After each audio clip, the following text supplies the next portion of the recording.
I like the way your sparkling earrings lay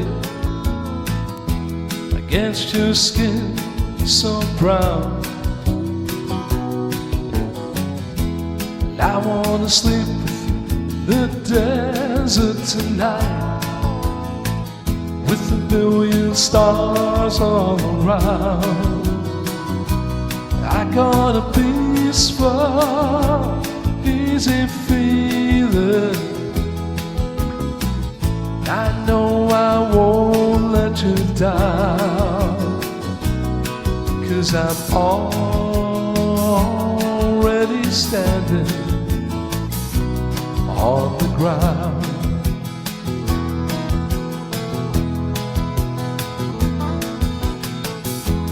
I found out a long time ago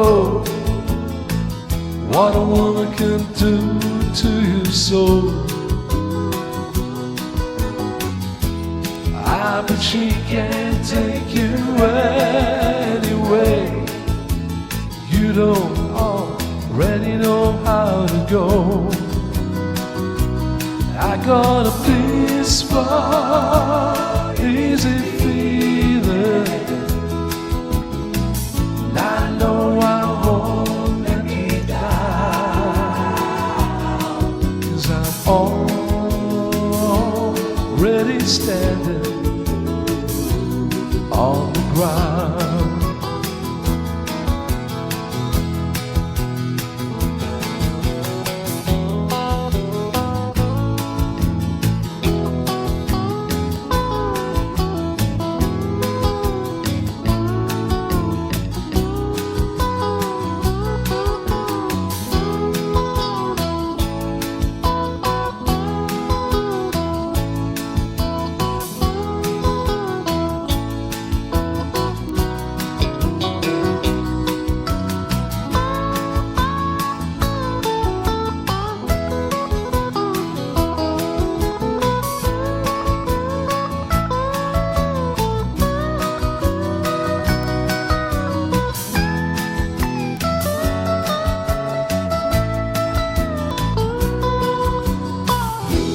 I got the feeling I may know you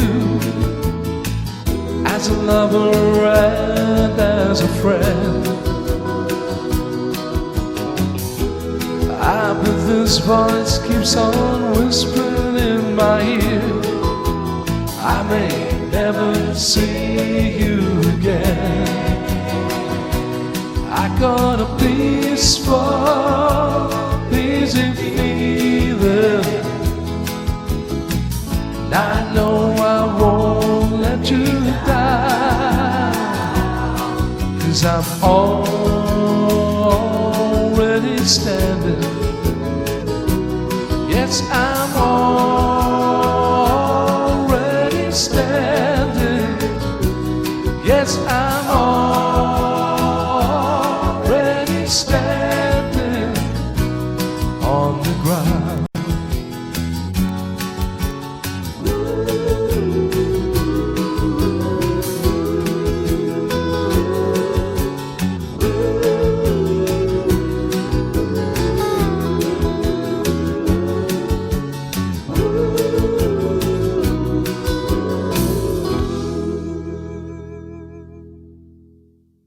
Hello, welcome to Music Express Extra. We've just heard Gordon Hughes.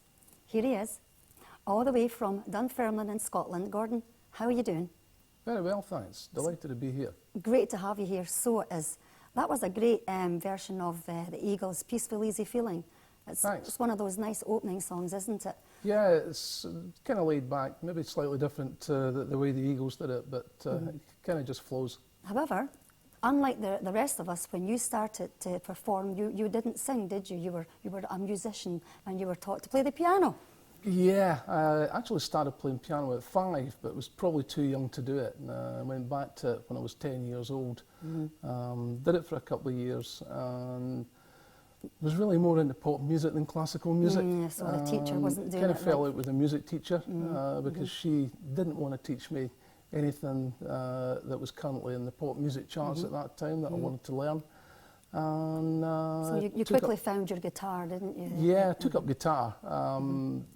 Was very fortunate when I started secondary school. There was an English teacher called Ian Cadell that was a pretty proficient guitar player, acoustic player, and he agreed to come up to the house on a Friday afternoon and teach me.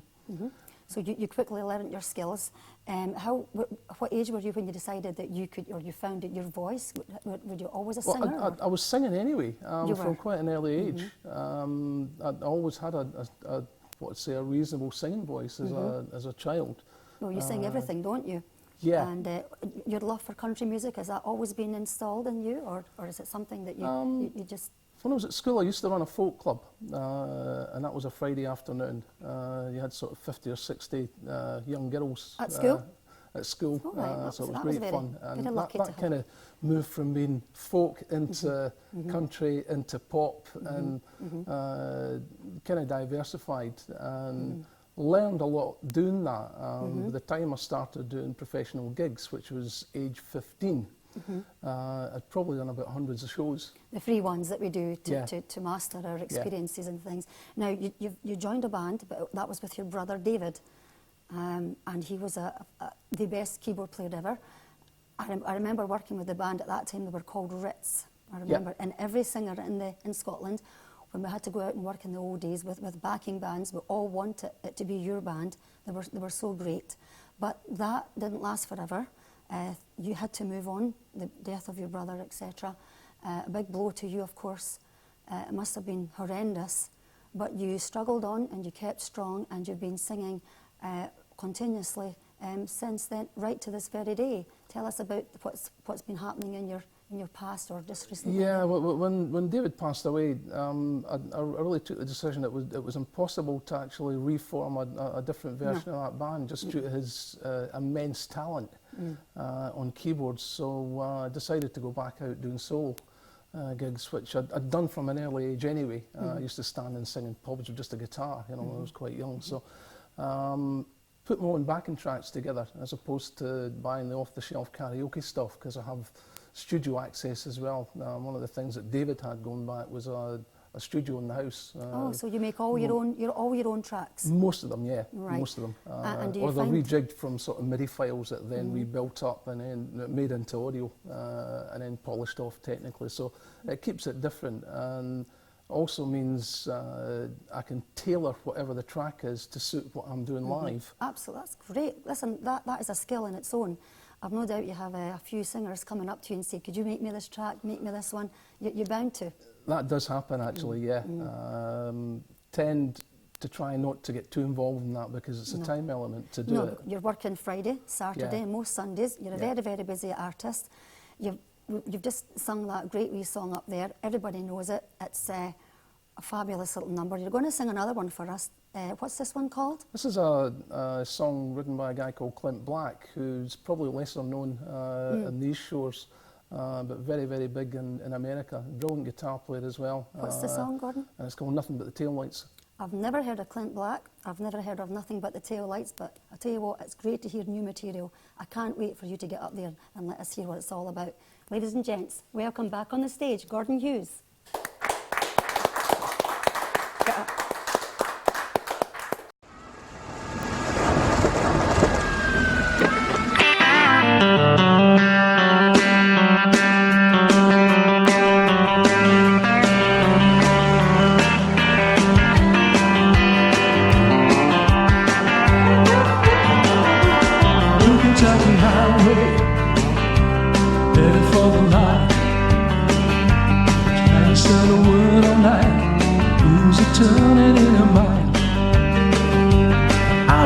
Shotgun, I knew things had gone right.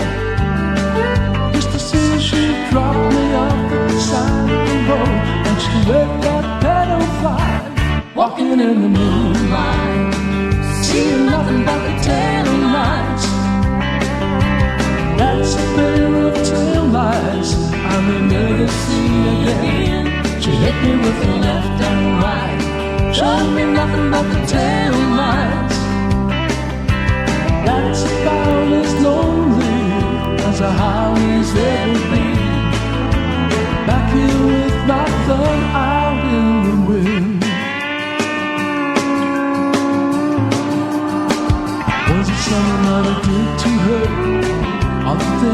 never said. I wondered if the way we were is only in my head. If I even make it back to town when the sun comes up, I'm gonna hit every parking spot around till I find that pickup truck. Talking in the moonlight, seeing nothing but the tail lights. That's a pair of tail lights I may never see again. She hit me with the left and right, nothing but the tail